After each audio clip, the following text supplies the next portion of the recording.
Bonjour à toutes et bienvenue dans ce nouveau podcast de Femme à part. Aujourd'hui, podcast un petit peu plus court que d'habitude puisque je suis actuellement en vacances. En tout cas, j'essaye d'être en vacances et de me reposer. Et comme il s'agit d'un podcast que vous allez écouter donc le 31 décembre, je voulais juste rapidement vous parler de cette nouvelle année qui arrive. Alors le titre de ce podcast vous a peut-être étonné. Ne prenez pas de résolution pour cette année. Évidemment, le titre est exprès un petit peu provocateur, mais je pense qu'une leçon qu'on a tous pu retenir de cette année 2020 qui est en train de se terminer, c'est que tout change, rien n'est sûr. Du jour au lendemain, tout peut basculer, tout peut changer, et ce sont des choses d'ailleurs qui ne dépendent absolument pas de nous, sur lesquelles nous n'avons aucune maîtrise finalement, ce qui n'est d'ailleurs vraiment pas facile et qui rend les choses encore plus... Ce sont des épreuves, on va dire, qui peuvent vraiment nous chambouler, d'autant plus que nous n'avons vraiment aucune prise sur elles. Et c'est pour ça que vraiment cette année, je voulais vous conseiller, évidemment, non pas de ne prendre aucune résolution. Vous me connaissez, je suis vraiment favorable, je suis vraiment pour le fait de toujours chercher à s'améliorer, à donner le meilleur de soi-même, à vraiment essayer de grandir, de faire grandir les autres et donc pour cela d'être déjà soi-même, pouvoir être un exemple et donc tout d'abord se sanctifier et s'améliorer personnellement. Et même si l'on n'est pas croyant d'ailleurs, c'est juste d'un point de vue personnel, voilà, toujours donner le meilleur, toujours chercher à s'améliorer et à finalement faire profiter les autres de cela, les élever d'une certaine façon. Donc le but ici n'est donc pas de ne pas prendre de résolution du tout, mais c'est plutôt de prendre des résolutions personnelles que vous pourrez appliquer, j'allais dire, quoi qu'il arrive. C'est sûr que si vous vous dites, cette année, je vais davantage voyager, je vais prendre des cours de danse de salon, je vais prendre la résolution d'aller, je ne sais pas, rendre visite à des personnes âgées au moins une fois par mois ou je ne sais quoi. C'est sûr que ce genre de résolution finalement implique des personnes, des lieux ou des situations qui font que finalement en 2021 vous n'êtes pas sûr que vous serez autorisé à faire tout cela ou que la situation sanitaire vous le permettra. D'où l'idée plutôt de prendre des résolutions vraiment que vous pourrez appliquer quoi qu'il arrive. Peut-être des résolutions par exemple déjà par rapport à votre caractère, à vos défauts. Quels sont peut-être les défauts qui reviennent le plus souvent chez vous, ces petites ou grandes choses que vous voudriez améliorer. Alors il ne s'agit pas de se dire allez demain 1er janvier c'est bon, je serai une femme parfaite, ma maison sera extrêmement bien tenue, il n'y aura pas un gramme de poussière, je serai une épouse exemplaire, ou alors si je suis célibataire, voilà, je donnerai mon temps partout, dans des associations, dans la paroisse, etc. Je vais d'ailleurs perdre 10 kilos d'ici fin janvier, ça c'est sûr. Je vais apprendre le violon en 3 mois, je vais faire ci, je vais faire ça. Non, il ne s'agit pas de prendre des résolutions, des tonnes de résolutions qui sont impossibles à tenir ou qui, vouloir être parfaite du jour au lendemain, mais plutôt viser des petites choses peut-être du quotidien. Si nous avons tendance à râler, si nous avons tendance à nous énerver très vite, si nous avons tendance peut-être à être un petit peu cassantes dans nos propos, si nous savons que nos jupes ont tendance à être un petit peu trop courtes, ou que nous avons un peu du mal à lâcher nos pantalons, si nous avons l'impression, je ne sais pas, d'être une épouse qui veut toujours être dans le contrôle, par exemple, ça j'en ai parlé dans de nombreux articles, ou au contraire, si on est une épouse qui a tendance à toujours se laisser aller, se laisser couler, ne jamais rien décider, rien faire par elle-même. Voilà, ça c'est vraiment selon chacune voit selon sa situation, son caractère, ce qu'elle peut vraiment améliorer, là où elle peut donner le meilleur d'elle-même, mais ce sont des choses qui ne dépendent vraiment que de vous, et quelle que soit la situation, quel que soit, j'arrive pas à tourner ma phrase pour que ce soit français, mais quel que soit ce que quoi que 2021 nous apporte, voilà, j'ai trouvé la formulation, quoi que cette nouvelle année vous apporte, voilà, que vous soyez capable d'en tirer quelque chose de positif et de vous améliorer. J'ai trouvé ça assez triste de constater qu'en 2020, beaucoup de personnes ont été,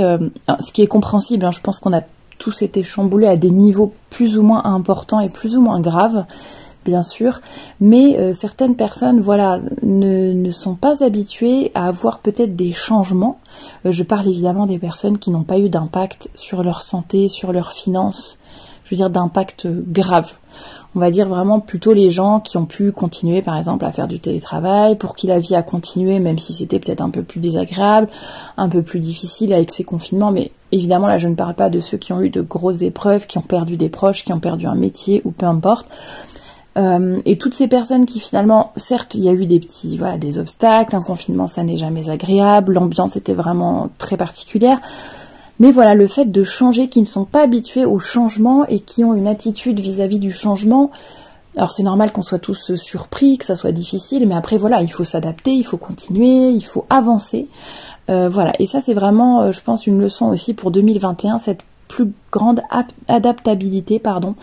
et aussi prendre des résolutions plus personnelles, voilà, prendre davantage soin de soi, de ses proches, le fait de moins s'énerver, de travailler, comme je le disais, sur tel ou tel trait de caractère,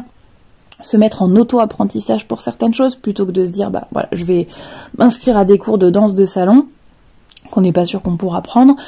pourquoi pas se dire je vais m'auto-discipliner et apprendre avec des tutoriels, des vidéos YouTube ou peu importe, me former sur tel sujet, apprendre,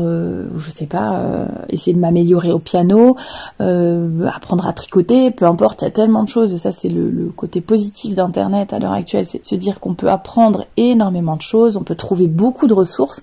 si ce n'est pas d'un point de vue manuel ou musical, voilà, ça peut être, comme je le disais, se former sur un sujet particulier, de la philosophie, pourquoi pas, c'est vrai que c'est des mots qui peuvent paraître un peu gros, mais non, la philosophie peut être vraiment à la portée de tous, on peut tous s'y mettre pour vraiment s'améliorer intellectuellement, physiquement, peu importe, il y a des solutions. En tout cas, je pense que le mot d'ordre pour cette nouvelle année, c'est de prendre des résolutions, de prendre des résolutions qui sont faisables, qui sont atteignables, se fixer des objectifs que l'on pourra vraiment atteindre et pour des choses qu'on va vraiment mettre en place. C'est-à-dire si on prend,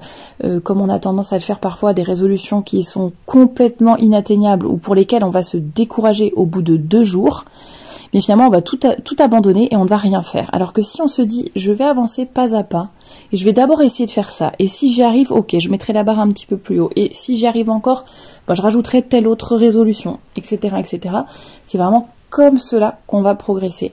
et que l'on va vraiment pouvoir s'améliorer, même si c'est petit à petit, mais voilà.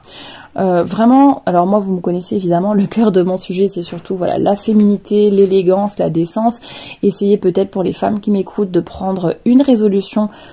sur ces sujets-là. Alors peut-être qu'il y en a certaines qui vont se dire oui, enfin moi je porte déjà des jupes et des robes tous les jours, j'ai pas, voilà, c'est pas un point que je peux améliorer. Est-ce que par exemple si vous êtes décente, peut-être est-ce que vous êtes élégante, est-ce que vous avez des choses qui voilà vraiment vous mettent en valeur, qui sont belles, qui donnent envie, qui peuvent vous aider aussi à faire de l'apostolat. Et si ce n'est pas là-dessus, si voilà vraiment tout est déjà très bien, comment pouvez-vous aider les autres à s'améliorer, aider les autres à comprendre l'importance de tous ces sujets, comment pouvez-vous vous former, vous améliorer sur tout ce qui concerne voilà, la vocation de la femme, est-ce que vous avez déjà réfléchi comment vivre vraiment votre féminité au quotidien pour qu'elle puisse s'épanouir et rayonner. Voilà, ce sont plein de petites choses auxquelles vous pouvez penser, chacune fait selon selon ses besoins, selon ses objectifs, selon là où elle en est. En tout cas, vraiment ce que je vous souhaite pour cette nouvelle année, c'est de devenir, alors c'est vrai que c'est un peu ça peut paraître un peu bateau de dire ça, mais vraiment de devenir la meilleure version de vous-même sous le regard du bon Dieu. Ce n'est pas juste du développement personnel et de dire moi je veux être la meilleure, moi je veux m'améliorer, bon, ce qui est déjà bien hein, d'avoir des objectifs et de vouloir s'élever, mais là le but c'est vraiment de se dire qu'est-ce que le bon Dieu attend de moi et que puis-je faire pour lui plaire vraiment et pour développer les dons et les talents que j'ai reçus de lui.